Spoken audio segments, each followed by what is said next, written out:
Hi, this is Sandy, and I'm doing a project called Family is Key. It's my Scrapaholics project team May project.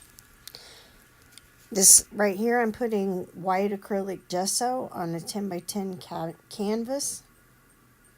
Now I'm using an opaque texture paste, and I'm using a stencil that has just some art quotes on it, and I'm putting it in 3 different places. And I'm also applying it on the edges of the frame in the same areas as I used it on the top of the canvas. And I'm not sure where I got. I've had the stencil for so long, can't remember where I got it. And now I have the chipboard pieces that I'm going to use, and they're scrapaholics.net chipboard pieces. And there's Family is Key, Cog border, Cogs, Steampunk hanging sign. And what I do is I'm going to gesso all of them. I'm using a sponge dauber to gesso all of them. And the gesso is real thin, so it dries really fast. So I just gesso them and set them aside to dry. I had also picked out some little paper flowers to put on one corner.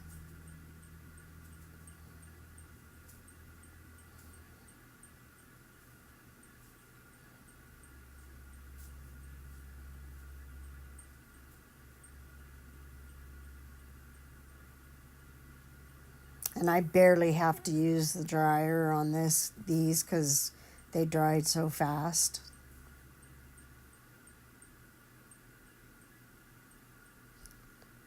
Now I'm taking some gel, matte gel, and putting it on the backs of the different chipboard pieces and putting them where I had them laid out.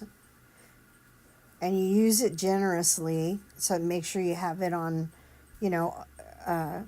as everywhere you can get it, because you want everything to stick down and adhere to the canvas.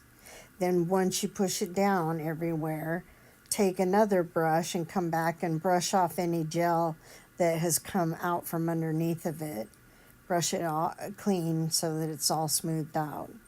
And do that with all of your chipboard pieces. And let it dry, or dry it with the dryer.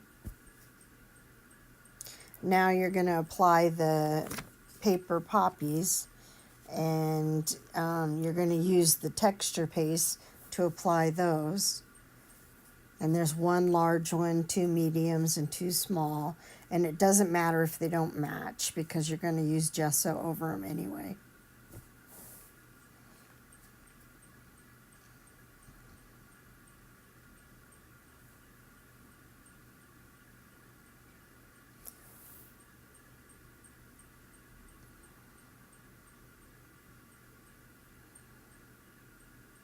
And it also doesn't matter if, what color you use or, anything like that. Now you take a brush and you come back and you're going to clean up any of the texture pastes around the edges. Now you pick out an old photo and you're going to put glue stick all over the back, and then you're going to turn it over and put it on a piece of chipboard or a real thick piece of cardstock.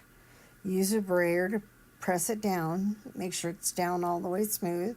If you don't have a brayer, you can use like a credit card or something and rub it over it several times to make sure you got all the wrinkles or bubbles out.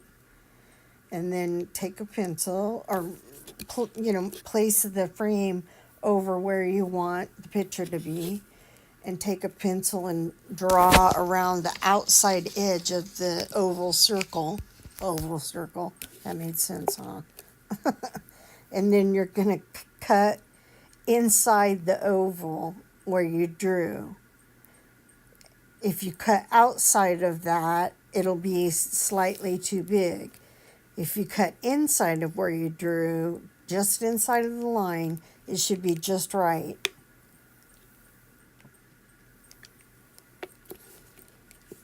And then set that aside. And now you're going to go back, because the gel should be all dry, and the paste that put the flowers down. And you're going to gesso all of the chipboard pieces and the flowers. Now this gesso, because it, like I said, because it's so thin, the color on these flowers is still going to show through a little bit. If you use a color that you don't want that to happen, you can always come back after it's dry and cover it up again. But that color happens to be one of the colors that I'm using, so I don't mind that it shows through.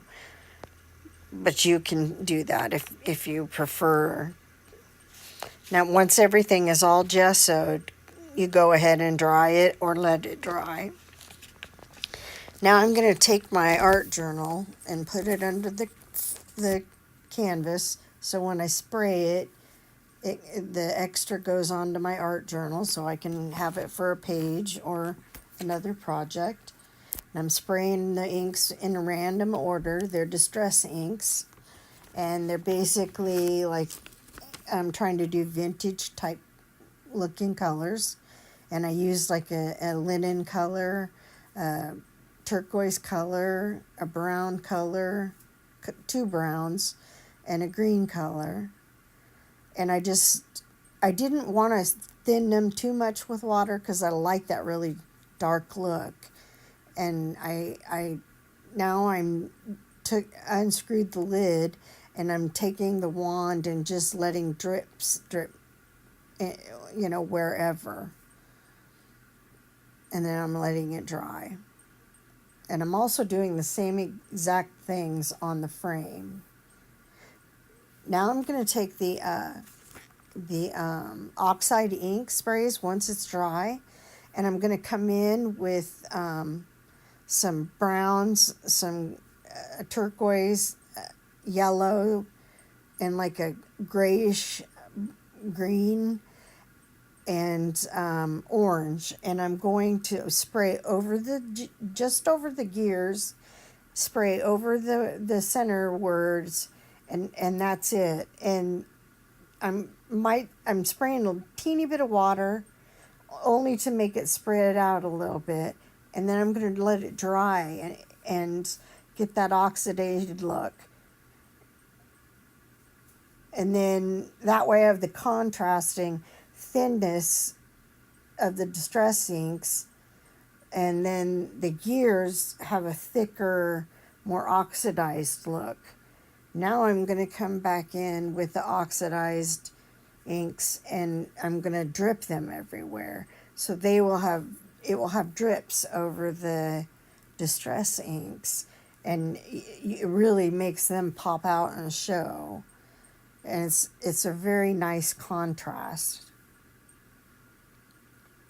Now I'm working double-handed. I didn't even realize I was doing it. I'm using one hand to do the inks and one to dry with. Sorry. And you can do these inks, when you feel it's enough, then it's enough, because everybody has different tastes. I just love this total distressed vintage grunge kind of look. I just think I like it. So, that's why I mixed all those colors. Then when it's done, you let it dry, and I took a metallic copper and I went around the edge of the canvas, and then I brushed over the edge of the gears and the flowers and the words, and then I let it dry. Then I came in with copper glitter glue, and I put it on the gears and the frame, and you have to let that dry. And then I took a light turquoise glitter glue and I put it on the words in the center and on the flowers. And then you have to let that dry.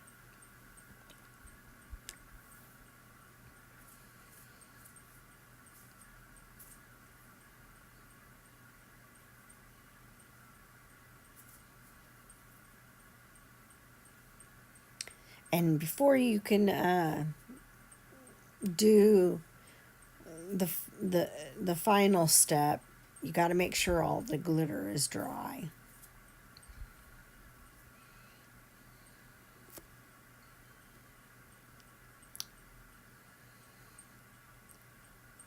Okay, now you take the frame, the steampunk frame, and you're going to take this